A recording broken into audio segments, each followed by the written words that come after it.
চাঁদ যে ব্যক্তি দেখবে সে যেন তার নখ এবং তার চুল এগুলো যেন আর না কাটে।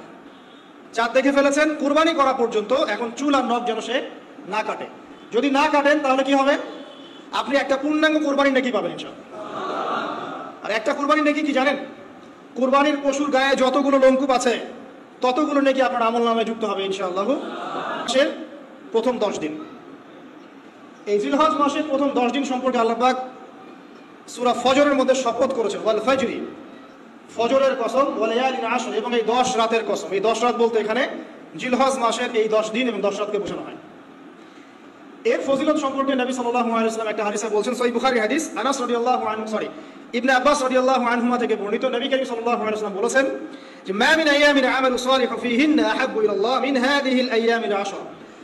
আল্লাহ পাকের কাছে এই 10 দিন অর্থাৎ জিলহজ মাসের প্রথম 10 দিনের নেক আমল যত বেশি প্রিয়, আল্লাহর কাছে জিলহজ মাসের প্রথম 10 দিনের নেক আমল যত বেশি প্রিয়, অন্য কোনো আমল এত বেশি প্রিয় না।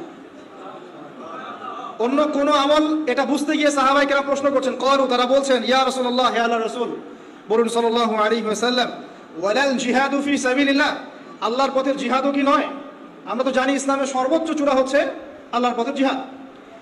তো নবী সাল্লাল্লাহু আলাইহি ওয়াসাল্লাম বলছেন ওয়ালাল জিহাদু ফি সাবিলিল্লাহ, আল্লাহর পথের জিহাদও নয়, আল্লাহর পথের জিহাদও নয়, ইল্লা, তবে ওই ব্যক্তির কথা ভিন্ন, রাজুলুন খারাজা বিনাফসিহি ওয়া মালিহি ফালাম ইয়ারজি' মিন যালিকা বিশাই, কোন একজন ব্যক্তি যে তার জান এবং তার মাল নিয়ে আল্লাহর পথে বেরিয়ে গেছে, তারপরে কোনো কিছু নিয়ে সে ফিরে আসতে পারেনি, মানে সে শহীদ হয়ে গেছে, এই ব্যক্তির কথা ভিন্ন।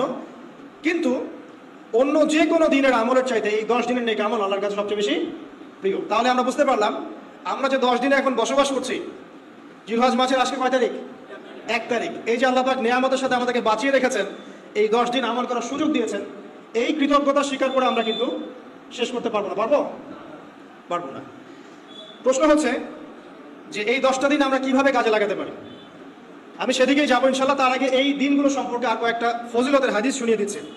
তিরমিজি, ইবনে মাজাহ, মিশকাতের 128 পৃষ্ঠা একটা হাদিস এসেছে, আবু হুরায়রা রাদিয়াল্লাহু আনহু থেকে বর্ণিত, নবী করিম সাল্লাল্লাহু আলাইহি ওয়াসাল্লাম বলেছেন যে দিনসমূহের মধ্যে এমন কোনো দিন নাই, আল্লাহর দিনগুলোর মধ্যে এমন কোনো দিন নাই যেদিন ইবাদত করা আল্লাহর কাছে জিলহজের 10 দিনের ইবাদতের চেয়ে বেশি প্রিয়। কথা বুঝতে পারছেন?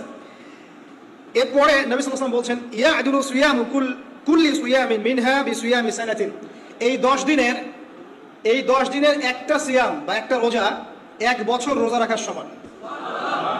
এই 10 দিনের একটা রোজা 1 বছর রোজা রাখার সমান। ওয়া কিয়ামু কুল্লি লাইলাতিন ফিহা বিকিয়ামি লাইলাতিল কদর, এবং এই 10 রাতের এক রাতের কিয়াম লাইলাতুল কদরের কিয়ামের সমান।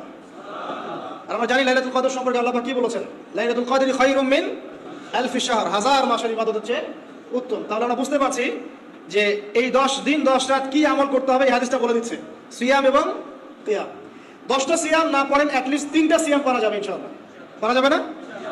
একটা সোমবার পাবো সামনে আমরা, ওটা রাখা যাবে ইনশাআল্লাহ।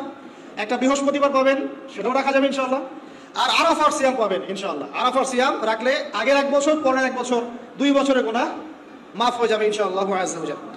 আর কিয়াম সম্পর্কে আমি সামনে বলছি ইনশাআল্লাহ তাআলা।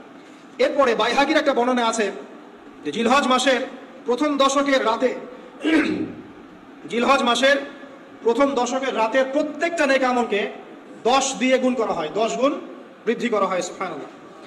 আরো আছে বাইহাকি এবং ইসবাহানির বিশুদ্ধ সনদে হযরত আনাস বিন মালিক রাদিয়াল্লাহু আনহু থেকে বর্ণিত আছে, জিলহজ মাসের প্রথম দশকে প্রতিদিন 1000 দিনের সমান, মানে প্রতিদিনের আমল 1000 দিন আমলের সমান, এবং আরাফার দিনের মর্যাদা 10,000 দিনের সমান। আরাফার দিন যে ব্যক্তি ইবাদত করবে ইনশাআল্লাহ তাআলা, সে 10,000 দিন ইবাদতের নেকি পাবে ইনশাআল্লাহ আযজা ওয়া জাল্লা। তো প্রথম কি করতে হবে সেটা এই হাদিস থেকে বোঝা যাচ্ছে। হাদিসটা কি? উম্মে সালামা রাদিয়াল্লাহু আনহা থেকে বর্ণিত, নবী সাল্লাল্লাহু আলাইহি ওয়াসাল্লাম বলছেন যে জিলহজ মাসের চাঁদ যে ব্যক্তি দেখবে সে যেন তার নখ এবং তার চুল এগুলো যেন আর না কাটে। চাঁদ দেখে ফেলেছেন, কুরবানি করা পর্যন্ত এখন চুল আর নখ যেন সে না কাটে। যদি না কাটেন তাহলে কি হবে? আপনি একটা পূর্ণাঙ্গ কুরবানি নেকি পাবেন ইনশাআল্লাহ। আর একটা কুরবানি নেকি কি জানেন? কুরবানির পশুর গায়ে যতগুলো লোমকূপ আছে ততগুলো নেকি আপনার আমলনামায় যুক্ত হবে ইনশাআল্লাহ আযজা ওয়া জাল্লা।